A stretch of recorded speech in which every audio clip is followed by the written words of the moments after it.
Hi, this is Jim Masters here from CityLife International Church, and it's great to be on CityLife TalkTime today.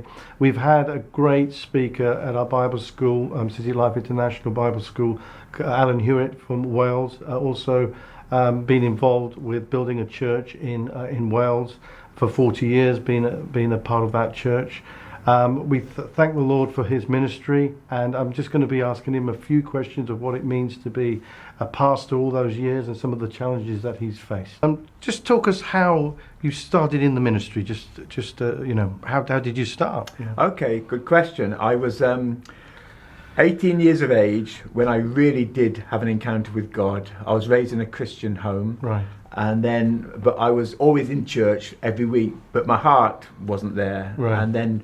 But I was in a youth meeting on a Wednesday night, February the 16th, 1966. Wow. And I was 18 at the time, and that night a visiting preacher preached the gospel, and it broke me. I'd heard all the words for years, but that night God really got into me. I knew I was a sinner, and I needed help. Wow. I cried out to God, God, forgive me, God, save me.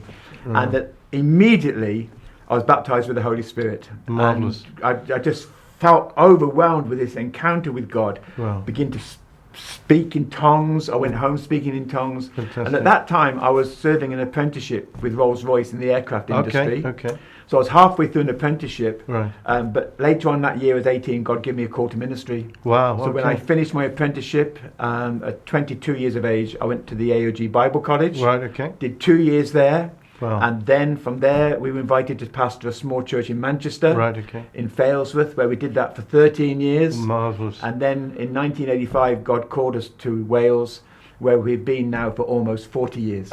Amazing. So tell me, what if you were to pinpoint some of the major challenges of being a pastor, what would you say that journey was, and how did you overcome some of those issues? Oh, that's a great question too. I think being a pastor, there's so many aspects of life that you're involved with. Yeah. So caring for people in their darkest times. Right. Okay. Carrying families through grief when Okay. people have died unexpectedly. Right. Disappointments. Right. And then also the challenge of getting ministry out every week. Wow. Yeah. Especially when unanticipated events happen, Right. so your time is short. Yeah. And then, of course, years back, we would be preaching at least 3 times a week. Wow. Bible study twice on a Sunday. Oh my gosh. And then also at that time, I was also driving in the first church that we had. I was the minibus driver. I was the youth leader. I was the Sunday school. Yeah. Did everything. Yeah. So there was lots of tough things. But then, of course, I think as you start to get the vision, Right. you realise that there's always going to be challenges, because you're Yeah. never going to have enough money for what you want to do. Exactly. Yeah. So then it's the faith element. Yeah. It's setting out vision, goals, seeing them dealt with. And of course, whenever you have vision and goals, there's always opposition. Right. Okay. And then it's overcoming the opposition. And I think that's why I think with me, faith has been developed. Right. Because when I went through Bible school, Yeah. I had a wife and a baby. Right. Okay. And we had no income for 2 years. Wow. Okay. And amazing. by God's grace, I believed and had faith for every penny to come in. And Wow. I've still got the receipts from that. Wow. Okay. Going back to Okay. 1972, Okay. Yeah. because that proved to me Yeah. that you can live by faith. Wow. Okay. And ever since then, we've had major building projects. I've Right. never had a problem with believing God for finance. Amazing. And I think I learned What it a there. great- I learned it with the small bits. Fantastic. So, Yeah. we've now got something like in our church, we've got over £8 million worth of Wow. property Wow. that we Yeah. believe for, and from zilch, from nothing. Yeah. Yeah. So all those pastoral challenges, Yes. but also nowadays, if you're a leader in a church, you can't Right. just be a pastor. You have to have everything other else. aspects of Yeah. gifting Most definitely. to reach Yeah. out to those kind of Yeah. things as well. So, Wow. and then also there's the challenge of keeping yourself close to God. Exactly. So I mean, obviously, you've been in the church in Wales for 40 years. Yeah. So obviously, there was a time when you decided to hand over the baton. Yeah. And that transition for most pastors is always a little bit difficult, a little bit maybe feeling a little bit insecure. But you seem to have done it such a great transition, and such a good camaraderie between you and your team, and how you've done it, and obviously being a national leader for the Assemblies of God. So talk us through all that. Okay. How did you actually evolve that? How did that evolve? Okay. I have to say, Jim, your questions are very good.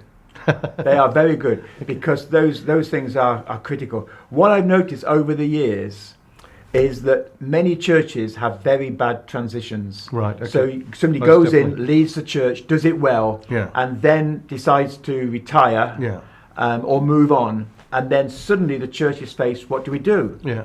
So I've been in times when I've been in churches and I've told people that if you don't, I think it's John Maxwell that says, there's no success without a successor. Right. Okay. So you have to plan for succession when you're still there, Right. and not leave the church to suddenly find out their own way. So we, as a leadership team, and I think again, one of the key, I think, to good healthy churches is having a leadership team that is solid. They're friends together. Yeah. They recognise each other's gifts. Yeah. They yield to each other's opinions. Right. Okay. There's no aggro. And so we worked on, I think when I was 55, we started to realise that at some point I was going to have to hand over. Wow, that early. That early. Wow, and so we talked about it. I think you have to talk about it. Yeah. Because people, often pastors, do not want to talk about it. No. But every pastor knows they're only temporary. Yeah. So you have to talk about it. Yeah. So we talked about it. And then there was a couple that came to me as youth pastors and been with us now for 25 years. And I recognised that couple actually had exactly what was needed. Wow, that's so great. then over a period of years, the church knew that. We were all the time making way for them, developing them, and also investing them. Right. Okay. We used to send, a lot of churches do not invest in the future leadership. No. So we used to send them different parts of the world, over to the States and other parts of the world. Wonderful. For conferences. Wow, okay. So that they could grow and be challenged by bigger pictures. Okay. Meet bigger leaders than I am as well. Wow, okay. Bigger leaders. And so by the time then it came to 2017, I just felt that was a time to hand over the baton while I was still there, because then we had a seamless transition, because the people didn't have this sudden break. Right. I was still there, having been there so many years, Right. that people felt there was some security. Right. Okay. Because a lot of them knew me from a long time ago. Okay. Yeah. And they also recognised by then, this couple also had great gifting. Wow, Their brilliant, ministry had fantastic. matured from being youth leaders to now being senior leaders. Right. Okay. And so I'm still on staff there because they asked me to. Yeah. So we still know, whereas they were my assistant and I was a senior, now I'm their assistant and they're the senior. Brilliant. Absolutely. And I think, but it has to be prayed through, talked through, Wow. and the people have to understand what's going on. Right. Okay. Because some leaders don't let go. No. And you have to be able to let go. It's not our church. No, exactly. All we are the kind of messengers and obviously the gatekeepers of the church for that time. I said 3 questions, but I'm going to ask you one more question. And obviously, in all that time, you were growing the church, and the church was developing such a great, mature church, from probably a baby through being a child to being a teenager. Sure. And teenagers go through rebellion, and then obviously being a mature adult church.